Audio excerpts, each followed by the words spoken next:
Hey there friends, I'm back again with a new tutorial video. In this video, I will teach you how to change the background color of a Google Docs document, adding a touch of style to your work. So to start, open the Google Docs document you want to add a background color to. In the top menu, click File and then select Page Setup. So File and then Page Setup. A window will pop up with various formatting options.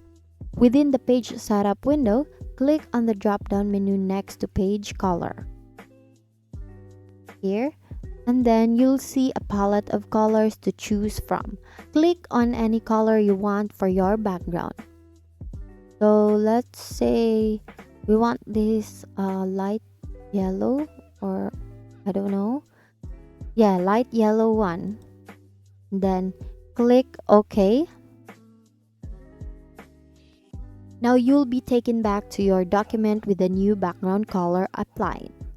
And that's it. You now know how to change the background color of a Google Docs document, giving it a personalized and eye-catching look. Thank you for learning with me today. Once again, thank you for watching how to change background color of a Google Docs document. See you on my next video.